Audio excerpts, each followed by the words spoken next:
This conference will now be recorded. Good evening, everyone. This is going to be an exciting topic today. We're going to talk about the DISC personality profile and why it matters. So why exactly does the client or potential client's personality matter? What is it and why does it matter, and how does it assist us in generating business? So we are, of course, going to be able to achieve better results by understanding and mastering the DISC personality profile. So we're going to jump right into the topic on that today and describe what it is and why exactly it matters. So we all know the golden rule is do unto others as we'd have others do unto us. And the platinum rule is the secret to selling is selling to prospects the way they want to be sold to. So very important that we're not trying to sales pitch or deliver a presentation to clients the way that we do it. In other words, our style, this is the way I present, this is my style. Your style actually doesn't have any relevance unless your style is in fact the client style. So we're going to go through why that matters and things like that. Understanding other people's personalities and being able to tailor your presentation to fit their personality is in fact the secret to creating incredible success when you're meeting with clients face to face, and when you get more advanced, even being able to do that over the telephone. There's a number of advantages and benefits to that. So we'll start off by what is DISC. So DISC is 4 different personalities: the D, the I, the S, and the C. And the background is really, it was invented by William Marsden, who also invented the lie detector. And unrelated to personality profiling, he invented Wonder Woman. So he's quite a genius in his time, and authored a very popular book back in 1928 about personalities and various things like that. And they hold true to today. So it's really important to understand and be able to master it. Now, the premise is that people are a combination of 1 or more of the 4 personalities, most people being a combination of 2 or 3 of the personalities, and how they're able to distinguish between the different personalities is critical, because it's how people make decisions, they interact, and they process the world through the lens of what their personality is. So how do we identify what someone else's personality is, what makes them tick, what makes them, what drives their behavior, what allows them to make decisions, and what prevents them from making decisions, and being able to really tailor that presentation into what matters for that client. Being able to do that will lead to higher conversions and will lead to a lot greater success in your sales business, and ultimately in the bottom line by being able to accomplish things with your clients. So it's very, very important to master this.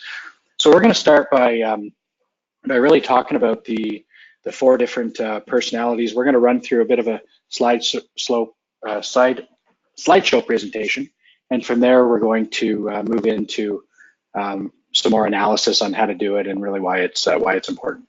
So as always, we should be set up with a notepad for us to be able to take notes and move from there into how you can apply that to your business, whether you're in the insurance business, you're in the real estate sales business, you're in anything in between. It's really important because the manner in which we interact with others is universal, no matter what business we're in. So I'm going to start by sharing my screen here. And the secret of successful selling, the platinum rule, is to sell to prospects the way they want to be sold to.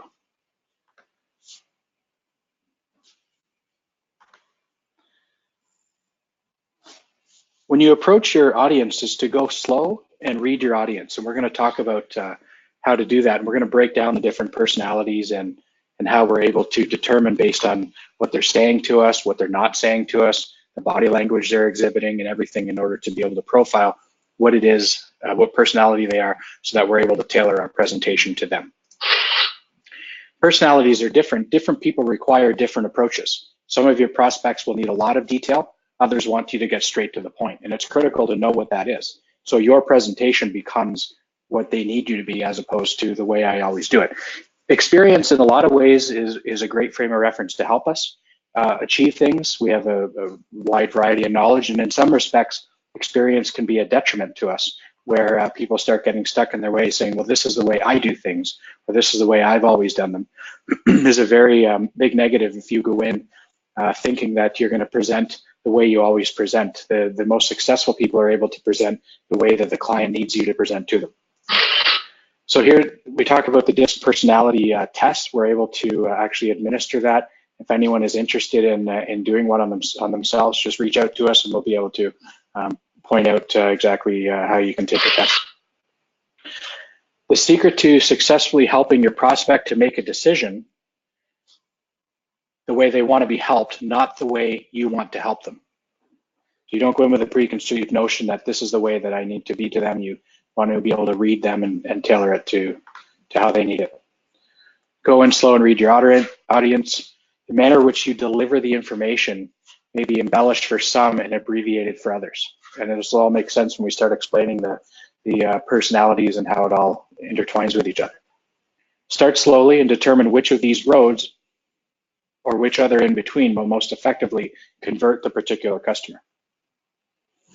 Find out what they do for a living. Listen to the questions they ask you and how they ask them. All of these are clues to their personality type. So I'll give you just a simple example. Typically, accountants, they're very highly detailed, high attention to accuracy. They're typically a C personality, and we'll get into all that. It'll all make sense as we go.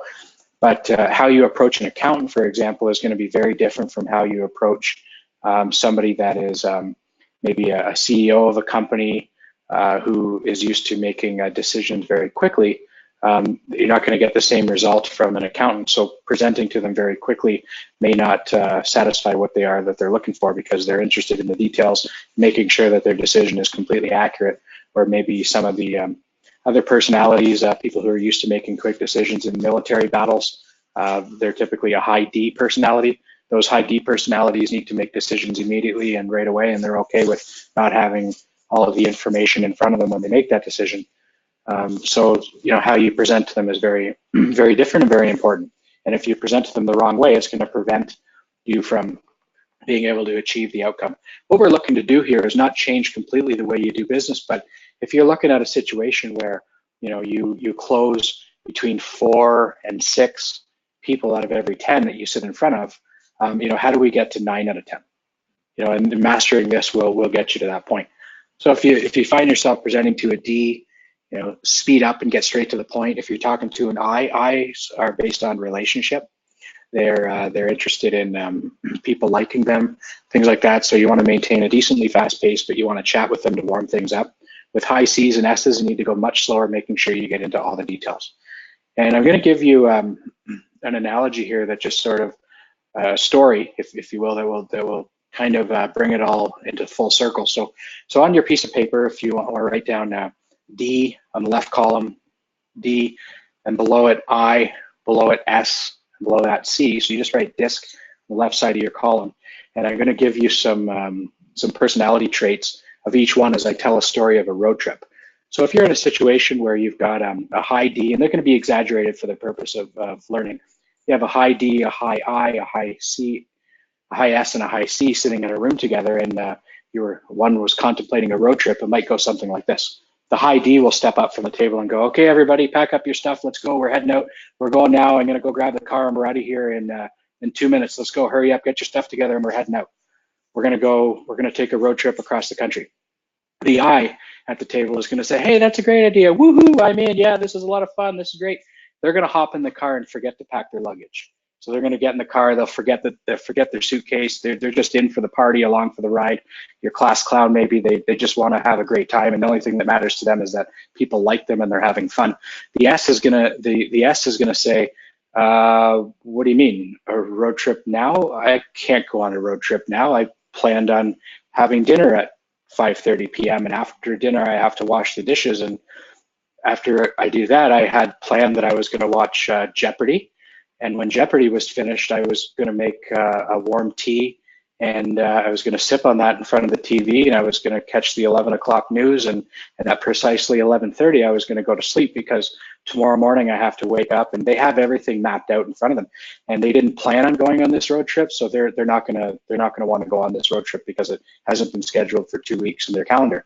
The C is going to say, well, I shall consider your proposal to go on this road trip, but however, before I make that decision, I need to weigh all the pros and cons.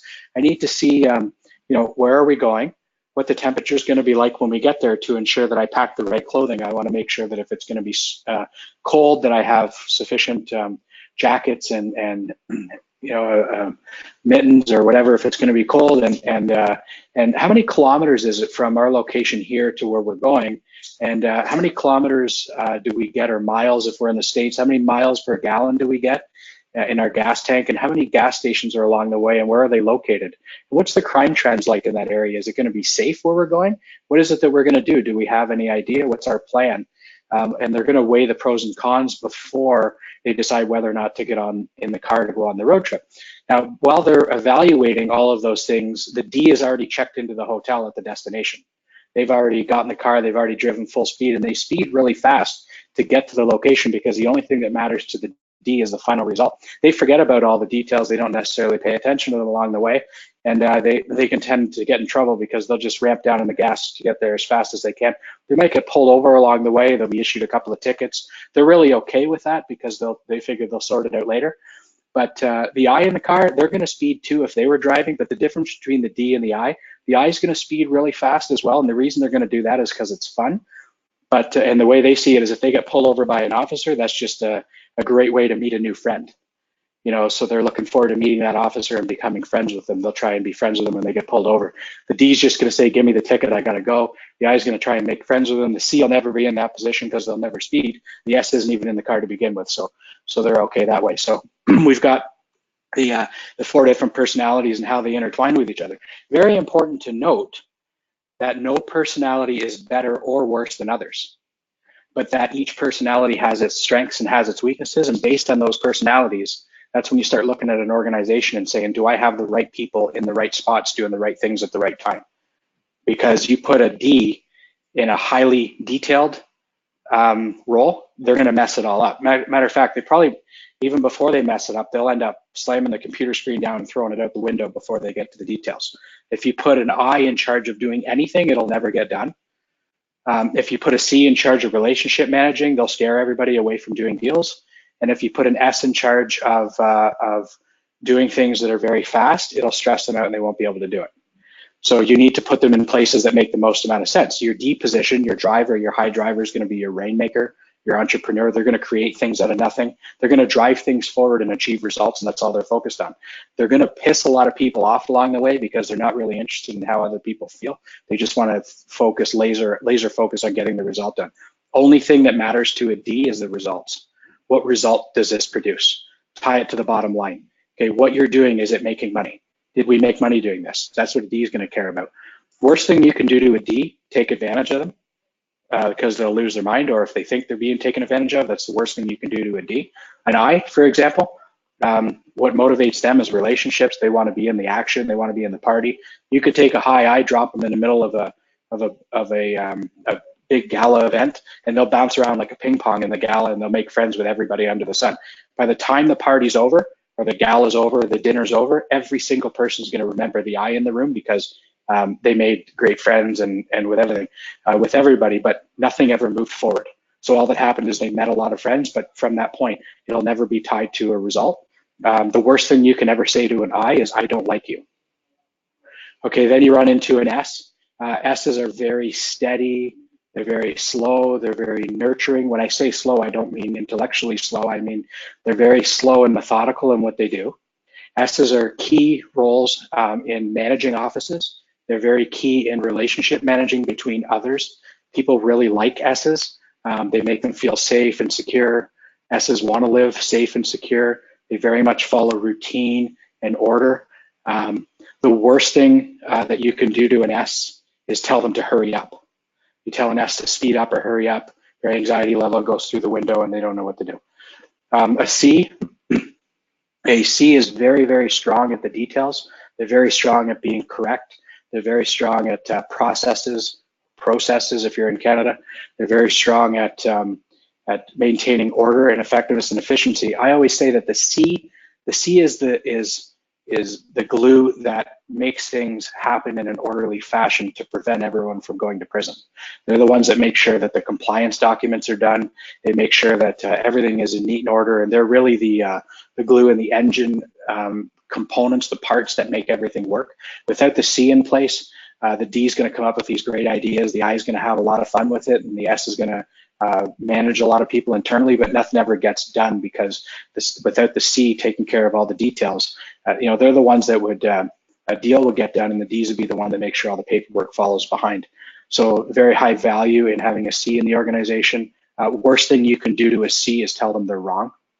That's what they fear the most, is being wrong, so they're very careful and cautious.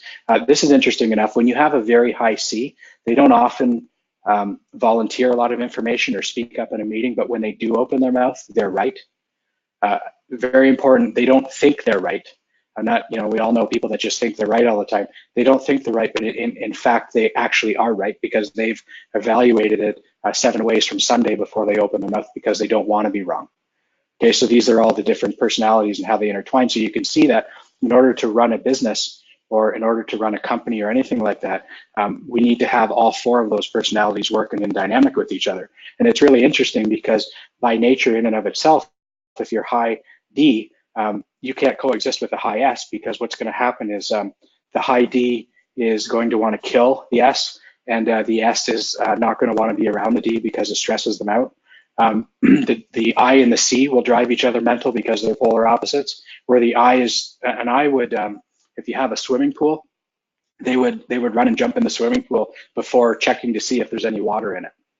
Where the C would say, well, okay, it's swimming, what's the temperature? Am I going to get hypothermia if I go in there? What's the content of the chlorine? Is it going to bother my skin? What are we doing here before I jump in? They'll still do it, but they're able to evaluate things. It's interesting also with the C is that they're very rational people. You'll find that they don't make decisions on emotion, but they make it on logic and facts. And C's are very adaptable, where an S is very steady and has to go exactly as it was planned out, but a C will change their decision on a dime if the facts present itself to that light. So once looked at through all the facts, they'll present themselves. We'll talk about I guess the different personalities more in depth, but that gives us a bit of an overview, and it's a lot of fun talking about that. So mastering this changes everything in your business. Understanding how personalities interact. How can you best present to someone outside of your personality grouping? You don't have a lot of time to make an assessment, but it's very important that you do so. Whether you get the listing or whether you get the deal or you don't, depends on it. So people often do business with you because they like you, not because necessarily you stand out from a competitor. That could be one thing. But if they're making decisions on an emotional level, what you deliver to them is maybe secondary to how they feel about you. So it's really important that you connect. So you need to be aware of your personality and how you present and project yourself to others, because it's critical when it comes to how others perceive you. So for me, for example, I'm a very high D with an underlying I. I'm a negative C and a negative S, which means in a nutshell, I'm able to drive processes and demand a lot from people. I'm able to produce high results, and I lead people, and I'm in those things, and I'll get things done fast. I'm okay with being wrong. My underlying D, or my underlying I, is if I want to have that progress forward, I'm able to bounce around like a ping pong ball at a meeting and or at a gala and meet everybody and get to know everybody and things like that. I'm a negative C, which means I can't keep track of anything to save my life. Can never keep track of my cell phone or my wallet or keep track of anything like that. I'm not a detail-oriented person. And as an S, I have absolutely zero need in my body to be steady and very slow or steady or routine. So, if I wake up in the morning and I have an idea on how the day is going to go, I'm okay with switching it on a dime and going in a completely different direction. So you have to know what you're good at and what you're not good at. So what I would struggle with if I was not aware of how I project myself, I'm very direct and to the point. When someone starts telling me a story, I check out. I'm the type of person that would take a book, read the front cover, read the title, read the front cover inside, and I'd read the back cover to find out what the result was. I don't care what happened in between. So, watching the news, just very factual. I just want just the facts. I don't care about setting the stage or anything like that. So novels aren't really my thing. I just sort of front to back. But why is that a detriment if I'm not aware of that? Because if I'm projecting that onto somebody that is an S or onto somebody that's a C, and I'm using my style, which is I would walk into a listing appointment and say, your house is worth $750,000. I'm going to sell it in 2 weeks. Sign here. I'm not going to get a result if I'm dealing with a C that way, because they're going to want to know the details. They're going to want to know, how am I going to sell it? When I sign, what happens next? What are my liabilities? How is this going to work? What are you going to do to sell my property? Why are you different than other people? Where if I'm talking to a D, if I start getting into the details about here's how I'm going to list your house, here's how I determine the value, here's how it's going to work, a D will put their hand up right in the middle of the presentation and say, I don't care how it works. I just want to know when you're going to sell it and how much you're going to sell it for. So you can see where the personality, my presentation style changes between who I'm presenting to. We often make light of it here in this office, but we walk into a listing presentation, we have no idea how long it's going to take to go through the presentation. The material is identical every single time we go into a presentation. If I sit in front of a high D, I'm going to be in and out in under 10 minutes with the contract signed. If I'm sitting with a high C, it's a 4-hour appointment to achieve the same objective. And I need to be who they need me to be, because if I do it my way or my style, then I'm only going to be able to land the people that that my personality matches. So over 85% of society are CS combinations. So if I'm going, before I really master DISC and understand what it is, if I understand and master what a CS personality is, and I'm able to present to CSs, then I should 85% of the time come out on top. If I present as a CS to a D, they're gonna, if they don't stab me, they're gonna kick me out of their house very quickly, and they're not gonna want to deal with me, because they just want to get to the point. So that's that's the difference there. And if you're dealing with an I, just as long as they have fun, they're in. So we can go through that. So it's really important. The questions that you want to try and answer before you get into the meat of the situation: how friendly and outgoing should I be? So if I'm dealing with a high I want to be super friendly. It's all about the sizzle. Hey, this is going to be a great time. We're going to have so much fun together. We're going to do a great job. This is going to be great. Everyone's going to have fun. We're going to hold hands and sing Kumbaya. If I walk in with that presentation to a high C, I'm going to be faced with high skepticism. And if I do anything that's fast and not scripted to an S, that's going to cause them a lot of anxiety. The D is just going to want to punch me in the face if I start talking about all the fun and frill and all that stuff. So you really need to know what it is you're doing. How much time do I spend in the details? Again, high D, in and out. What's the result? A C, all about the details. Same with the S's. As soon as you talk about details with an I, they're going to be out looking at on their phone, searching pictures of rainbows and unicorns and whatever. They're not going to be listening to you anyways, because they've checked out of the presentation. Matter of fact, if there's a high I on this webinar, they've probably already started doing something else. How fast or slow should I approach the presentation? So it's based on, again, that personality. An S, you're going to be slow. A D, you're going to be very fast. An I, you're going to be fast as well, but you're going to add fun. And a C, you're going to be methodical. You're going to provide the details, not too much fluff, but you need to get really heavy on the details. So those are the pieces there. Reading a person incorrectly will have a major impact on the outcome of your interaction, but there's room for refining it inside the meeting. So just because you go to them with an idea of what their personality is, you must be able to, on a dime, change based on the feedback you're getting from them. If you picture somebody as a high D, but you confuse it for a C, which is often very confusing. You don't know if someone's a D or a C because they outwardly exhibit very similar traits. You're going to get to know when you start getting into the presentation. And if you pick them for a D, you gloss over all the details and try and get right to the closing. You're going to have a real hard time with a C because they're not going to trust you. Always be watching your prospect for signs on what's working and what's not. Speed up or slow down, zero in, or pull out as you go. Above all, don't talk at them, talk with them. Make sure the conversation feels right to the prospect. So understanding who they are, what they need is how you're going to present. Secret is to sell the prospects the way they want to be sold to. Obviously, the perfect salesperson doesn't exist. Each person sells differently, and certainly more than one sales style can be effective.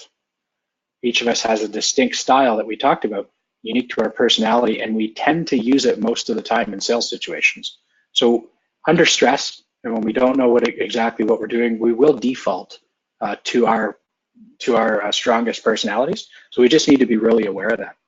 As salespeople, which really everyone is a salesperson, you might be a contractor, but anytime you're interacting with the clients or you're going face to face with anybody, you are in the sales business. Especially an entrepreneur, a small business owner. You're often filling the role of the technician, the manager, the entrepreneur. You're the sales team, you're the marketing team, you're everything. You're the accounting team.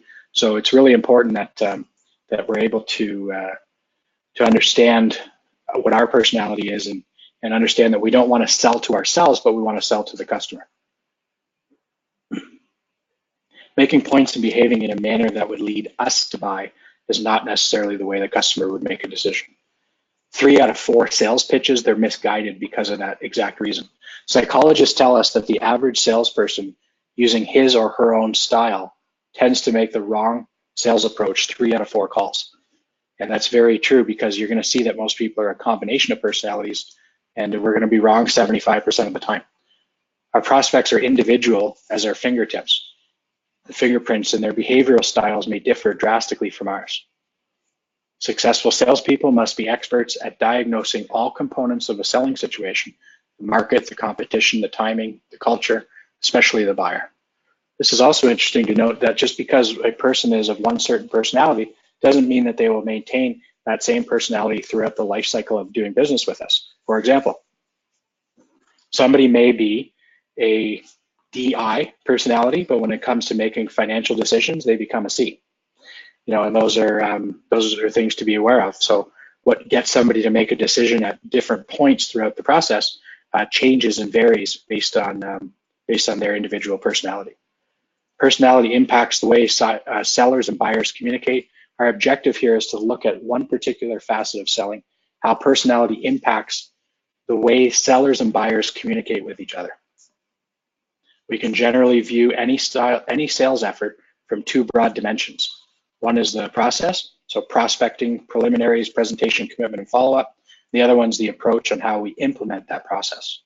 Very important to realize that and facilitate that all the way throughout. Process seldom varies, however, the approach always varies depending on the selling situation and personality type of the prospect. Step inside the buyer's shoes. The secret to learn to sell people the way they want to be sold to. We must recognize the buyer's temperament so that we can adapt our approach to suit each buyer's individual behavioral style. We must react to the total situation, and that includes the buyer's personality. So in essence, we want to be the chameleon. Now, we need to adapt our personality and our style to our environment, not the other way around, not to expect that they will adapt their style to our environment. That's not how it works. Understanding yourself and others, we've talked about that. You project, which way do they project? Here's an interesting thing, projected concept. So there is some situations where you can get false readings on their style. People will falsely project themselves the way that they believe you want them to act and interact. So that's really interesting. So being aware that they're projecting themselves in a certain way. An example, if we go to maybe in law enforcement and somebody is being called in to be interrogated for a particular crime, and they know that they're going in to be interviewed by the investigator.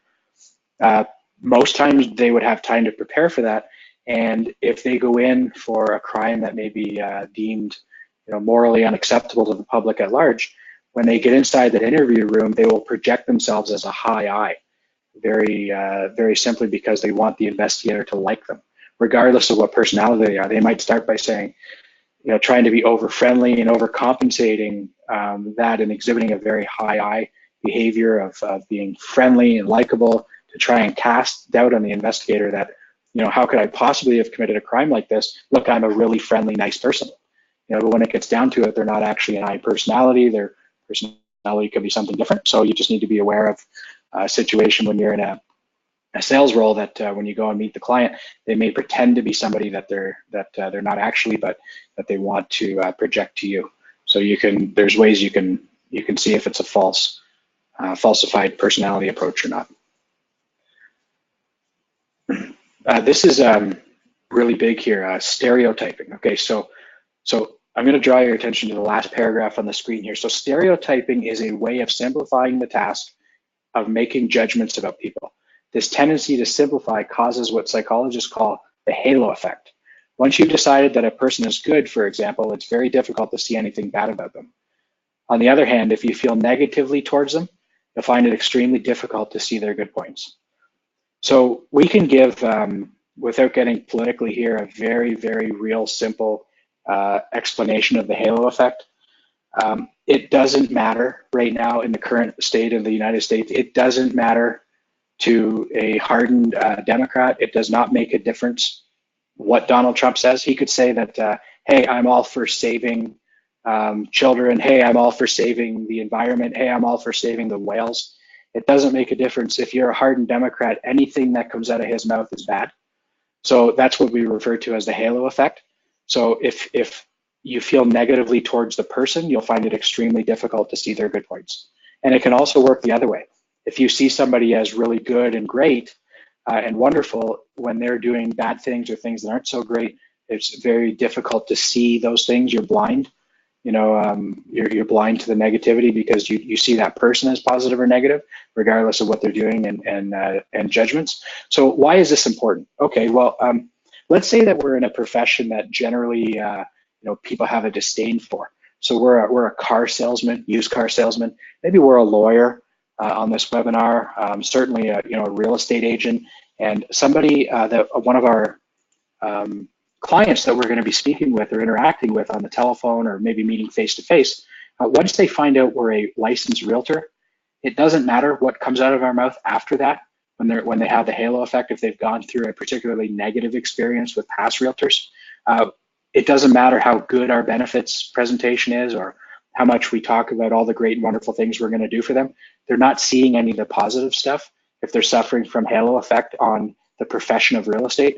So why is that important? The first thing we need to do is remove the halo effect in that situation. We need to get past that, remove it first, and then start getting into the benefits presentation. So we can't just walk right in and start talking about how great and wonderful we are and how we're going to benefit these people throughout the process of selling if they have a predetermined hate for realtors because maybe they've been misled in the past or wasn't a great experience. So we need to remove that halo effect before we get into our pitch, because the pitch is falling on deaf ears. Okay, it's very important to recognize. So how do we do that? Well, very simply, we say, whatever profession we're in, if we're in landscaping, we would say, have you had any occasion or experiences working with any landscape contractors before? Well, yes, as a matter of fact, I have. Okay, well, how was that? Oh, it was terrible. The person told me it was going to be $400. They sent me a bill for $800. They said it was going to be done in a week. It took 3 weeks. There's a halo effect here we got to deal with before we start talking about why our landscaping company is better than other landscaping companies, and why would you do business with me over and above everyone else? You have to get them to the point where they're willing to do business with your group of people, with your profession, number one. Okay, so that's good to be aware of that. You're going to be, the easiest way to be aware of things is to ask the question: have you had any experience dealing with insurance brokers before? No, matter of fact, this is my first time. Okay, great. Now you're into the benefits presentation. Have you had any experience dealing with an insurance agent before? Matter of fact, I have, and it was fantastic. Good. So a halo effect is not only a negative, it can be a positive. So what happens if someone has a positive halo effect? In other words, they've put a halo around you that is very positive. So now you're going to leverage that and use that to your advantage. So one group of people, on one side, you've got half of society that think that lawyers are and attorneys maybe scums of the earth, and then you have the other half of society that really respects lawyers and attorneys and say, you know what, these people they're our leaders in society, they're our most educated, they're very highly qualified and ethical people, and whatever the lawyer says is the way it should be. There are people that, so you need to determine which side of the fence they're on if you're a lawyer or an attorney. People that generally benefit from the halo effect are medical doctors. Not always, but in most situations, if you were to pick a profession that would benefit the most from halo effect, I would say it's medical doctor. Typically what comes out of the medical doctor's mouth is the gospel, for lack of a better term, and they benefit from a very positive halo effect. So if you're a medical doctor going in to affect something, determining if in the private medical practice, in plastic surgery, various things like that. If you have a positive halo effect there, then leverage it and go right into that. The higher the halo effect on the positive side, the easier and more receptive they're going to be to the message. So what do? I go in anytime I go into a presentation, I determine whether or not I'm dealing with the halo effect. Is it positive? Is it negative? If it's negative, I'm going to go ahead and remove that by talking through it all and identifying exactly what makes them hate the profession or group of people, removing it, building on it from there, letting them air their grievances, and then moving them past that onto my track to eliminate the halo effect. And if I can, I'm always looking to build the halo effect into a positive. And the higher I can get the halo effect into a positive, the more receptive they are to my message, and the easier it's going to be for me to move them from the position they're at to the position of doing business with me. So that's a really important point to point out there. So we have a number of, this is William Marsden, we talked, he's the inventor of this personality. And I'm going to give his summary here of a high D. So this is to the extreme. A high D's intent is to overcome and conquer things. High D people, they're self-starters who get going when things get tough. They thrive on both challenge and competition. High D's are usually direct. They're positive and straightforward. They say what they think, sometimes bluntly. They like to be center stage and in charge. High D's fight hard for what they think is the way to go, but can accept momentary defeat, and they're not grudge holders. They prefer variety, the unusual, the adventurous. They are apt to lose interest if they feel their job is becoming routine, and so they must be kept constantly involved. High D's are prone to making job changes, especially early in their careers, until they find the challenge they need. They're individuals and they're self-sufficient. They're demanding of themselves and others. They're discontented and dissatisfied with the status quo. So that's a high D. So as we're learning about this, we can probably think of others in our life that are high Ds. And again, no personality is better or worse than others. Just have to be aware of them, how to interact with them best, and how to make it all come together. A high I, they're influencers. Their intent is to persuade or sell. So high I people are outgoing, persuasive, and gregarious. They strive to make their opinions and beliefs prevail. They're very comfortable in one-on-one situations. Their outgoing nature typifies the image we have of the so-called natural salesperson. High I's basic interest is in people. High I's are poised and they meet strangers easily. People tend to respond to them naturally. Because of their inherent trust and willing acceptance of people, they may sometimes misjudge people's intentions and abilities. High I's are easily met, name-dropping conversationalists who sell themselves well. They're friendly competitors and optimistic managers. Normally very fashionable dressers, high I's join organizations for prestige and personal recognition. They usually have a wide range of acquaintances. Their innate optimism and people skill help them get along with most people. An S, a high S, their steadiness. Their intent is to be supportive and predictable. High S people are usually amiable, easygoing, and relaxed. They're warm-hearted, home-loving, and neighborly. They tend to be undemonstrative and controlled. They conceal their feelings from others and are apt to be grudge holders. Most of the time, high S people are even-tempered, low-key, and unobtrusive. They're complacent, prone to leniency, and emotionally mature. They strive to keep things the way they are, and they dislike change. Under one way, they work steadily and patiently. They dislike urgency and the pressure of deadlines. High S people are usually very possessive and develop strong attachments for their things, their family, and their departments. While they seldom argue or openly criticize, they can quietly resist and slow things down. They're passive resistors if they care to resist at all. High Cs, their focus is on compliance. Their intent is to avoid trouble, and they're very cautious. High C people proceed in an orderly way. Their methods are usually predetermined, and they're precise and attentive to detail. They strive for a neat, orderly existence and tend to follow traditional procedures and established systems. They prefer to adapt situations to avoid conflict and antagonism. Their need for self-preservation causes them to document everything they do. If the book calls for it, then it's fine with them. High Cs are naturally cautious, they're conservative and tentative in decision-making. They prefer to wait to see which way the wind is blowing. Once their minds are made up, however, they can be very rigid. They try to be what you want them to be. They try very hard to avoid conflict and stepping on toes. They're usually reserved, adaptable, open-minded to a point, and diplomatic. So it's really important to understand these personalities. And like I said, most people are a combination of 2 or 3 of the personalities, never all 4. When you start combining the personalities, the 12 most common approaches to it, or 12 most common personalities that emerge out of the combination of 2 or more of the personalities. I'm just going to run through the 12. I'm not going to go through it all in individual detail, but this is really good stuff when it comes to the different personalities, how they interact with each other. And then in the bottom right section here, those that are following through on the screen, talks about how to encourage and manage these people, these personalities. So the organizer is one type of personality. Their outstanding traits talks about that: basic desires and internal drive, need for possible improvement, how to encourage and manage them.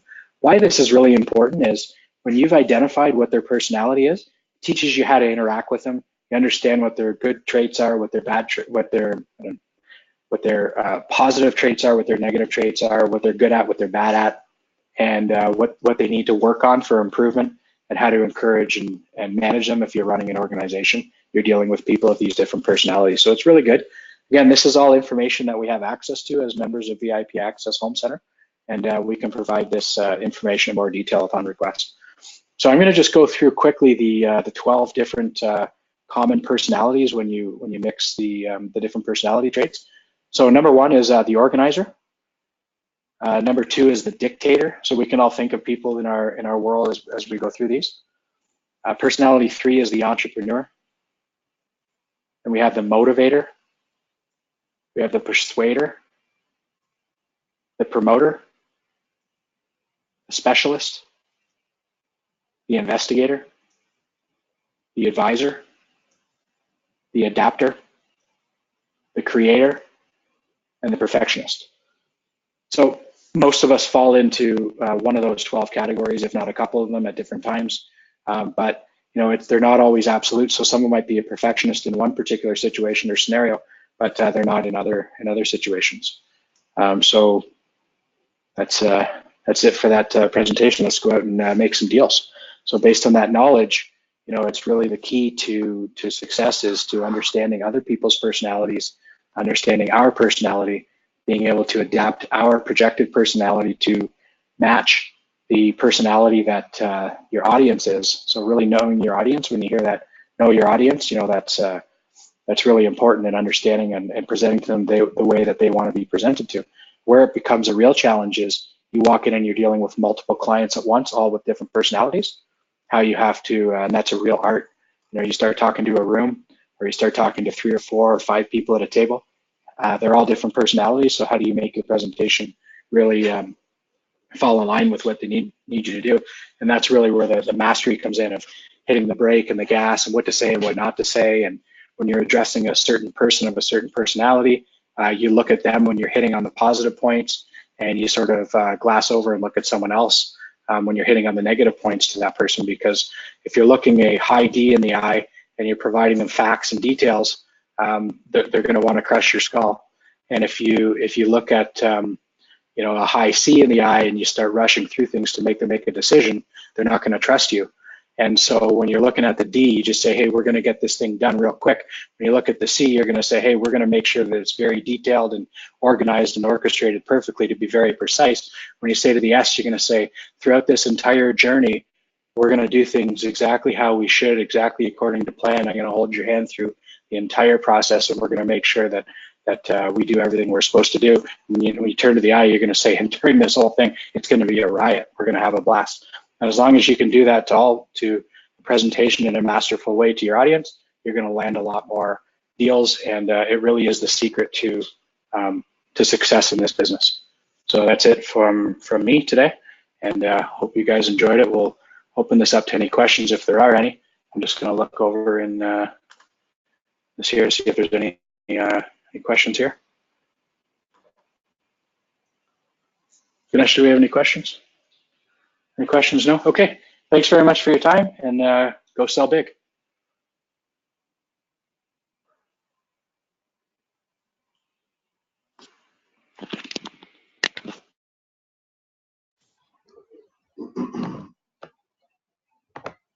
That was good.